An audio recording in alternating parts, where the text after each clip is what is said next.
Did you guys watch the presidential debate last night on ABC News? I don't know about you guys, but if you saw what I saw, it was proof to me that the moderators and the folks at ABC are in the Democratic Party's back pocket, as well as the rest of the mainstream media. Because I didn't know that former President Donald Trump was going to have to debate not only Vice President Kamala Harris, but also the debate moderators. I didn't know that he was going to have to worry about the people that are supposed to be in charge of asking the questions, making sure that each candidate does not talk over each other, and make sure that they're being honest and open with the American people about all their policies and the different issues that they're being asked about. What I saw was the moderators allowed Kamala Harris to lie and to gaslight former President Donald Trump. According to Breitbart News, Kamala Harris lied approximately 25 times on the debate stage last night. And yet, she stood up there and said that Donald Trump was going to lie. Donald Trump was going to be divisive. Sounds like gaslighting to me, because what I saw, for the most part, was I honestly believe Donald Trump's best debate performance that he ever has given. And that includes 2016. He was calm. He kept his composure for the most part.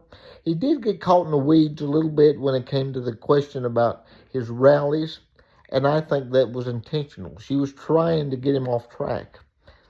And I do wish that he would have said, yes, I did propose a tariff, and a tariff is a tax on imported goods, because let's not act like it's not. Tariffs are a tax on imported goods. They are essentially an excise tax. So when a good is imported from, say, China or any other foreign country, they have to be taxed when they come in. And the tax is passed on to the consumer. So don't act like it's not going to affect the American population when it comes to buying imported goods. What he should have said, my friends, is yes, I have supported the idea of raising tariffs, but I have also supported the idea of abolishing the income tax, which would be wonderful, because the income tax is not only unconstitutional according to the founders' original intent for the Constitution, but it is grossly immoral that the state thinks that it is entitled to your and my income, and that they can just take some off the top out of what we earned. That is morally wrong. Taxation is indeed theft. It's not just a cool slogan on a hat or a shirt. In fact, it's not just theft, it's really extortion, because it's theft at the point of a gun. It is worse than what the mob and the mafia have done. In fact, there are people like Austin Peterson who've made the case that we would be better off under a mafia system than under what the government does right now. And I think that he should have been honest about that.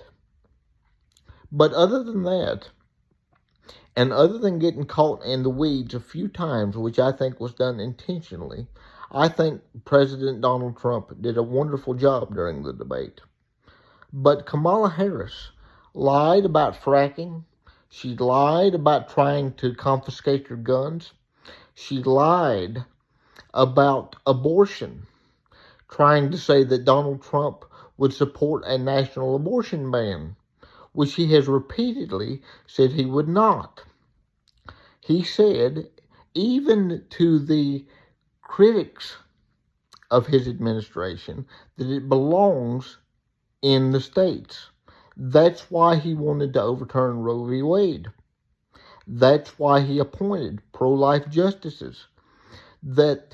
So the abortion issue could go back to the states where it's supposed to have been constitutionally, and the states could individually decide what they wanted to do in regards to abortion laws. Now, naturally, that means you're going to have some places that are more conservative and some places that are far more left, depending on what area of the country you live in. But that is how decentralization works. Roe v. Wade, as I've stated in the past, was the Supreme Court overreaching its bounds, trying to legislate from the bench. This puts it back to the states where it should have always been. And Kamala Harris lied about that. She gaslit the president and accused him of doing things that the Biden-Harris administration has actually done.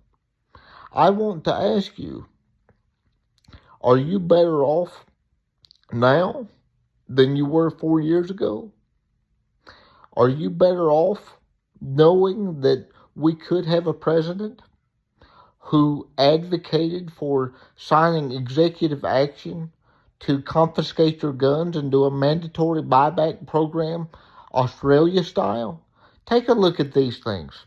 I want to show you some footage that's going to outright disprove Kamala Harris's own claims from her own mouth. And then I will also show you, right after that, evidence where she said she wanted to ban fracking by executive action. So both of those things she's lying about. Take a look at this and we'll continue talking about it.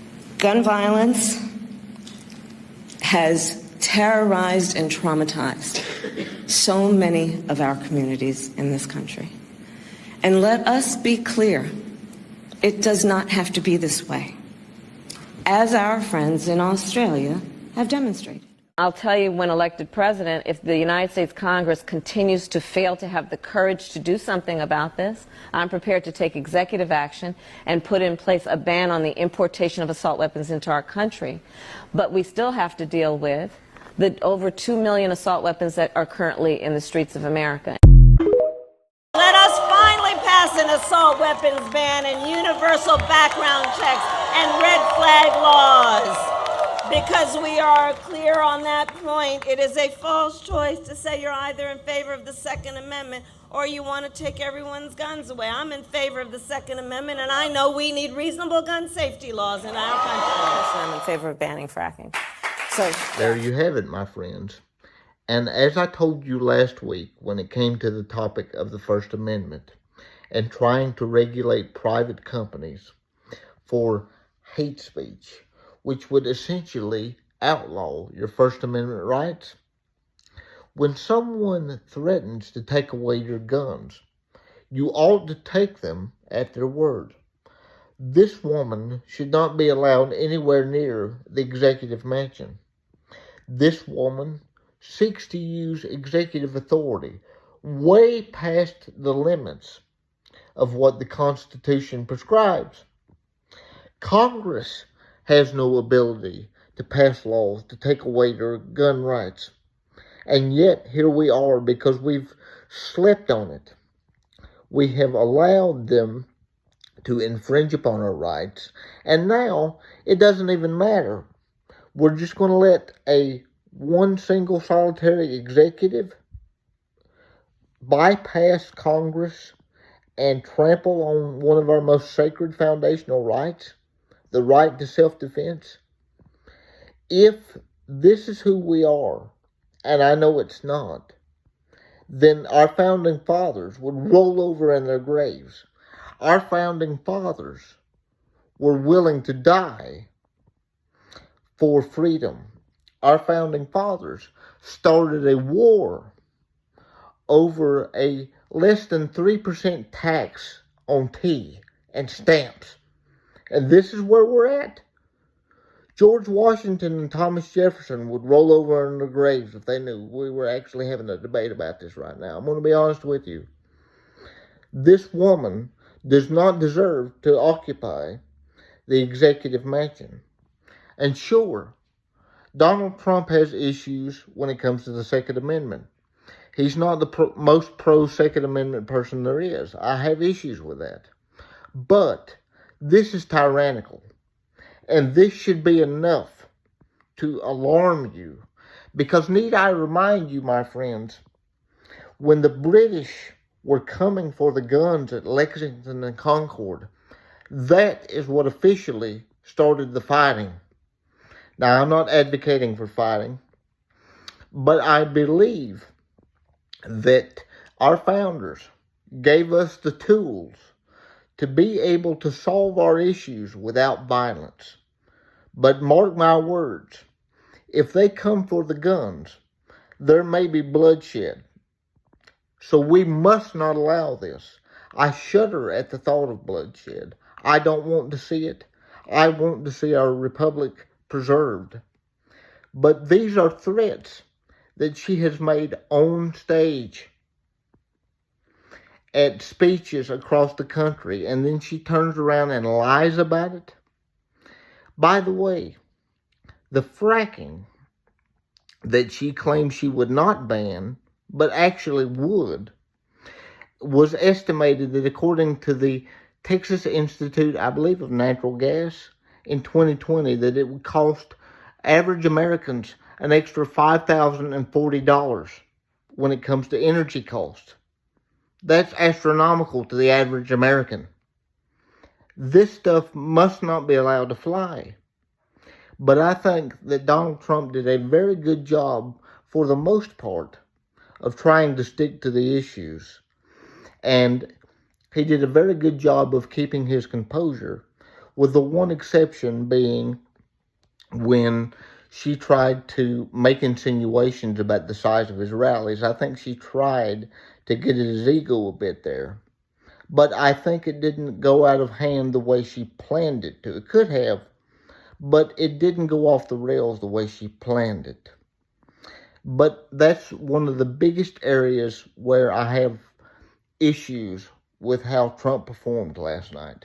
That, and with the tariff issue. I wish that he would have said, yes, it is a tax, but it's more of an indirect tax. And I want to bring jobs back to America, back to American soil. And so if we can cut our reliance on these foreign goods and bring jobs back, end regulation, and make it more enticing for companies to do business here in America, that is a net good. But overall, I think Trump did a wonderful job. Let me know what you think in the comments of this video. And like, share, and subscribe. I want to see more people be aware of the fact that she's lying to us. And don't let her play you for a fool. She thinks that's what we are. Let's prove her wrong in November.